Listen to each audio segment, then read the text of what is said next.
હવે આપણે પોઈન્ટર્સ પર જશું. એવા 9 પોઈન્ટ. અત્યારે શું ચાલે છે? ચૈત્ર માસની નવરાત્રિ. કેટલાને ખબર છે? વાહ. ચૈત્ર નવરાત્રિમાં કેટલા દિવસ હોય? વાહ.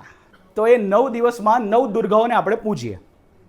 હવે એ 9 દુર્ગાઓના લક્ષણની સાથે કઈ રીતે તમે પબ્લિક સ્પીકિંગના પોઈન્ટ્સ પર ધ્યાન આપી શકો એ 9 પોઈન્ટ હું તમને અત્યારે સમજાવવા જઈ રહ્યો છું. તો એક શ્લોક છે જેમાં 9 માતાના નામ છે.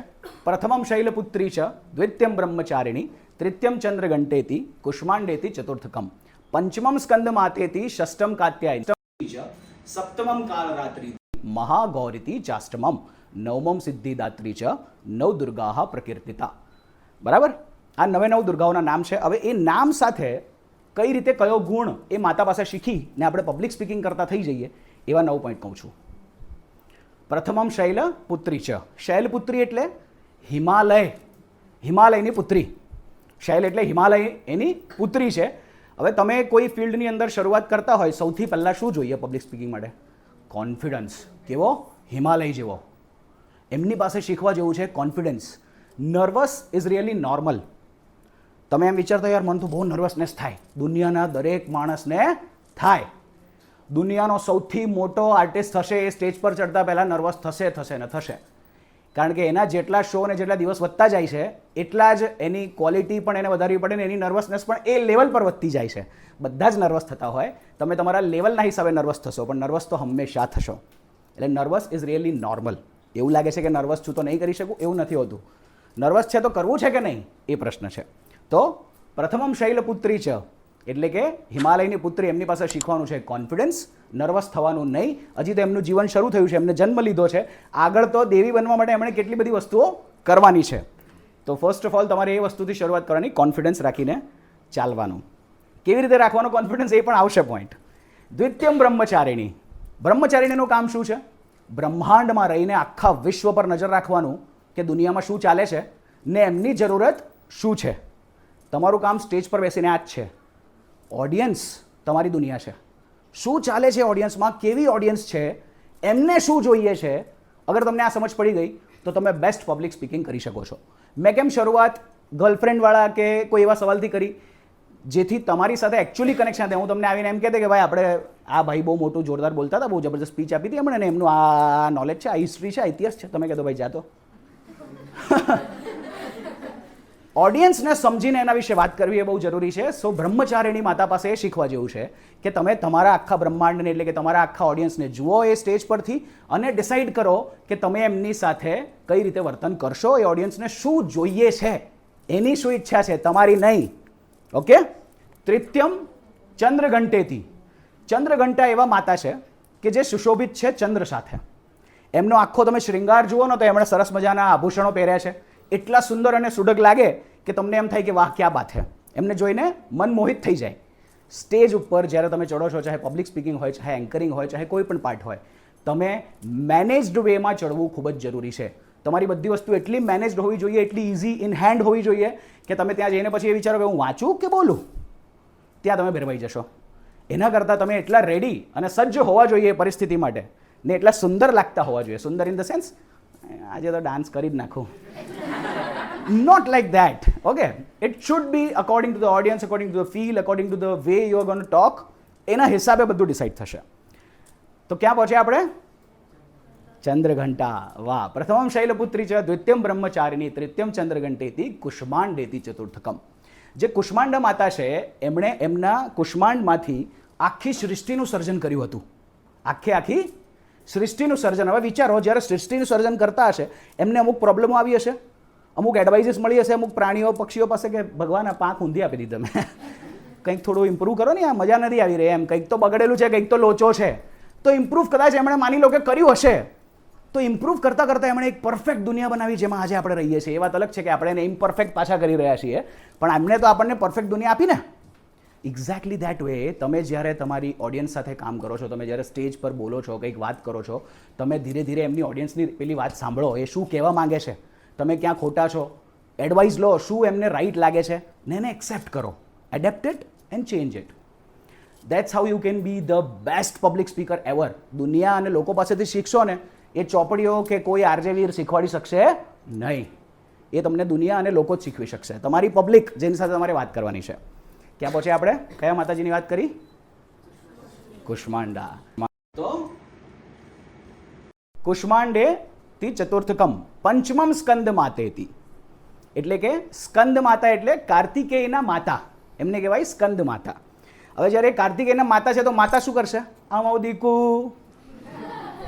એની સાથે મસ્તી કરશે, પ્રેમથી વાત કરશે, કંઈક કોમેડી કરશે, સ્ટોરીઝ કહેશે કે બેટા જો નાના હતા ને ત્યારે તારા પપ્પા આવું કરતા હતા, આવું કંઈક થયું હતું, ગાંધી બાપુએ આવું કર્યું હતું, કંઈ પણ એને સ્ટોરીઝ કહેશે.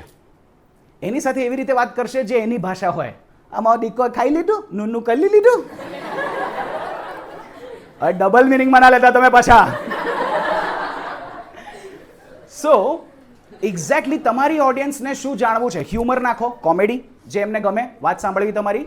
એની સાથે તમે એમની અંદર એ ઉમેરો કે એમને શું સાંભળવું છે એ વેમાં વાત કરો, એની ભાષામાં વાત કરો. મેં કેમ પૂછી લીધું તમે કઈ ભાષા સાંભળવા માંગો છો? હું હિન્દીમાં ધસડ ધસડ કરતે તો છેલ્લે સુધી તમને અડધી વાત સમજ પડતે ને અડધી વાત ખાલી હારી લાગતે કે બહુ મસ્ત બોલ્યો ભાઈ, પણ અમન નહીં પડી હું બોલ્યો તે. નો ડાઉટ આપણને હિન્દી ઇંગ્લિશ બધું આવડે છે, પણ આપણી ભાષા એ આપણી ભાષા. તો તમે જ્યારે સામેવાળાની ભાષામાં વાત કરો ને તો એને મજા આવે. એના પછી ક્યાં પહોંચે આપણે? સ્કંદ માતા. સ્કંદ માતા પછીના માતા છે પ્રથમમ શૈલી. ભૂલી જવાય તો ABCD જેવું છે. પ્રથમમ શૈલપુત્રી છે, દ્વિતીયમ બ્રહ્મચારિણી, તૃતીયમ ચંદ્રઘંટેતી, કુષ્માંડેતી ચતુર્થકમ, પંચમમ સ્કંદ માતેતી, ષષ્ઠમ કાત્યાયનીતી છે. કાત્યાયની માતા કે જે એક શાર્પ તલવાર લઈને ઊભા છે. એમનું કામ શું છે? મોહિત કરી દેવાનું, અને એમના મોહથી જ દૈત્ય મરી જાય. તો એમનું કહેવાનો અર્થ એમ છે કે બી યોર સેલ્ફ. જે તમે છો અગર તમે એ રહ્યા તો ચર્ચા ખતમ થઈ જશે. તમારે કશું બીજું કરવાની જરૂર નહીં. યુઝ્યુઅલી સૌથી મોટી પ્રોબ્લેમ સ્ટેજની શું છે, કેમેરાની શું છે? તમે વિડીયો બનાવવાની કોશિશ કરતા હશો, સોશિયલ મીડિયા ઇન્ફ્લુએન્સર બનવાની, સ્ટેજ પર બોલવાની, પબ્લિક સ્પીકિંગ કરવાની, કંઈ પણ. એ દરેક જગ્યા પર પ્રોબ્લેમ શું છે? આપણે કંઈક બનવાની કોશિશ કરીએ. એ મારું નામ છે RJ વીર અને હું તમારી હાથે આજે તો વાત કરી જ નાખા જોરદાર. તમે ઘરે જઈને મારા નામની બે ગાળ દેશો કે આવ્યો તો આ એક નમૂનો. પણ અગર હું તમને એમ કહું કેમ છો ભાઈ, મજામાં ને, તબિયત પાણી જોરદાર છે ને, દોસ્તાર સાથે મજા કરો છો ને, તો તમને મજા આવે કે આ મારા જેવો છે ભાઈ, મારી સાથે વાત કરે છે તો મારા જેવો. બી યોર સેલ્ફ. એક્સ્ટ્રા એફર્ટ્સ નાખવાની જરૂર નથી. કઈ એક્સ્ટ્રા ઓર્ડિનરી તમે કરી નાખશો ને તો સામેવાળાને નહીં જ ગમે, ખબર પડી જશે આ ફેક છે. દુનિયા સ્માર્ટ છે, તમે કોઈને આજકાલ લુલ્લુ બનાવી શકો એમ નથી. હવે તમે જે કહેશો, જે બતાવશો એ બધાને બધું જોતા અને સમજતા આવડે છે. સો જસ્ટ બી યોર સેલ્ફ. લોકોને તમારી સેલ્ફ સાથે પ્રેમમાં પડવા દો, નહીં કે તમે એવું કરો જે સામેવાળાને જોઈએ છે. આ બી પ્રેમ પ્રકરણ જેવું છે. તમારી જાતમાં, તમારી જાતની અંદર રહો ને સામેવાળો તમને એક્સેપ્ટ કરે છે, then he or she is the right person. ને ઓડિયન્સમાં બી એવું છે કે તમે તમારી જાતને બતાવો, પછી લોકો તમને એક્સેપ્ટ કરવા માંડશે. હા, એના પહેલાં જે પોઈન્ટ કીધા એ યાદ રાખવો પડશે કે ચેન્જીસ જ્યાં જે આવે તે પણ લેતા રહેવા જોઈએ. એવું નહીં કે હું છું તો હું તો આજ બનીને ફરું, હોય ભાઈ આપણે નહીં બદલાઈએ. હે, એવું ના હોય પાછું. ઓકે, તો ક્યાં પહોંચે આપણે? કાત્યાયની. કાત્યાયની માતા પછી છે સપ્તમમ કાલરાત્રિ છે. કાળરાત્રિમાં ભયંકર એમનું રૂપ એવું કે ખાલી એક ચીચિયારી પાડે ને તો હજારોની લાખોની સંખ્યામાં જેટલા દાનવો હોય ને એક સાથે દ્રસ્ત થઈ જાય, એવા ભયંકર માતા. હવે તમે વિચારો, તમે બહુ બધી તૈયારી કરી, બધી સ્ક્રિપ્ટ લખી નાખી, એક્ઝામ આવી ગઈ, હવે તમને એમ કહે છે કે ભાઈ ચોપડીમાંથી લખવાનું નથી, ચોપડી મૂકી દો સાઈડ પર, એટલે તમારું મગજ બંધ થઈ જાય. બધું જ વાંચેલું છે, બધું જ આવડે છે, પણ ચોપડી લઈને બેવા દઈ તો કેવું સારું. સ્ટેજ પર પણ ગમે એટલી સ્ક્રિપ્ટ લઈને બેઠા અને જો ઉપર ચડ્યા એમ કે હવે સ્ક્રિપ્ટ નથી વાંચવાની, તો તમારું ભયંકર રૂપ સામે લાવવું પડે ને તમારે. એવું ભયંકર જે રિયલ છે, જે બી છે, પોઈન્ટર્સ તમારે તૈયાર છે, યુદ્ધ કરવા માટે એક કટોરો અને એક તલવાર તૈયાર છે. હવે રક્તબીજ સામે આવે તો એને વાટતા વાટતા અંદર શું કરવું છે ત્યાં સિચ્યુએશન પર ડિસાઈડ થયું. એમણે એમની તૈયારી યુદ્ધની કરી, પણ દરેક પગલાની તૈયારી વાંચીને કરી શકે નહીં. તો આની અંદર પણ યુ કાન્ટ રીડ એવરીથિંગ. જરૂરી છે, બરાબર છે. એના સિવાય તમે એમ કહો મારું નામ છે RJ વીર, એક મિનિટ ઉભા રહેજો, થોડી વાર પછી કરું બીજી વાત, તો તમે ભેરવાઈ જશે, લોકો જ છૂટી જશે તમારાથી. ઓકે, સો તૈયારી એવી રીતે કે જેની અંદર તમારે સ્ક્રિપ્ટિંગ પર વધારે બેઝડ ના રહેવું પડે. મહાગૌરીતિ ચાષ્ટમમ, અર્થાત મહાગૌરી માતા. ચાષ્ટમમ એટલે 8મા માતા છે, 8મા દેવી છે, કે જે મહાગૌરીનું સૌથી મોટું સ્વરૂપ કેવું છે? એકદમ સુંદર અને સફેદ કલર છે એમનો, સફેદ રંગ છે એમનો, એટલા સુંદર દેખાય છે કે એની અંદર લોકો મોહિત થાય. અને માતા લોકોને સ્વરૂપ એટલે કે રૂપનું વરદાન આપે છે કે તમારું એવું રૂપ થાય કે જેનાથી દુનિયા તમારાથી આકર્ષિત થાય.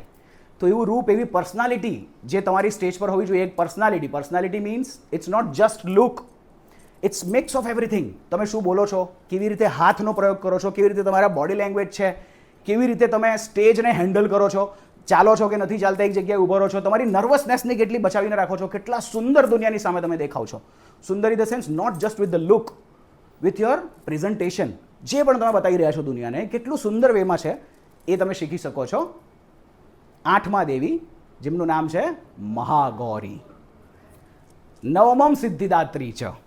હવે આ સિદ્ધિદાત્રી માતા છે, એટલે કે તમે જ્યારે 9મા દેવી સુધી પૂજન કરતાં કરતાં પહોંચ્યા તો સિદ્ધિદાત્રી માતા તમને દરેક સિદ્ધિઓ પ્રદાન કરે જે તમે એમને આટલા 9 દિવસમાં માંગી છે, કે જે સિદ્ધિઓ તમારા વ્યક્તિત્વ હિસાબે તમને આપી શકે છે.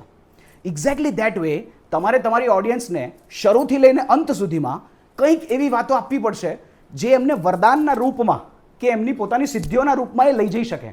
એવી ઇન્ફોર્મેશન, એવી વાત, એવી યાદ, એવી કંઈક મૂવમેન્ટ જે એ લોકો પોતાના સાથે વરદાનની જેમ લઈ જઈ શકે. તો આ વેમાં તમે અગર એમને આ વસ્તુ કરી નાખી તો એ નેક્સ્ટ ટાઈમ માટે પણ તમને યાદ કરશે. તમારે પોતાની જાતને પ્રમોટ નહીં કરવા પડે. એ લોકો ઘરે જઈને કહેશે, એના 4 માણસને કહેશે લગન છે, આ એન્કરને બોલાવો, પબ્લિક સ્પીકિંગ કરવાનું છે, આ બહુ જોરદાર બોલે આપણો છોકરો પેલો ગલીવાલો, એને બોલાવો. લોકો તમારી વાત કરવા માંડશે અગર તમે એમને અચંબિત કરી નાખ્યા તમારા પરફોર્મન્સથી. તો આ હતી 9 માતાઓ સાથેની 9 એવી શીખ કે જેનાથી તમે પબ્લિક સ્પીકિંગને ડેવલપ કરી શકો છો.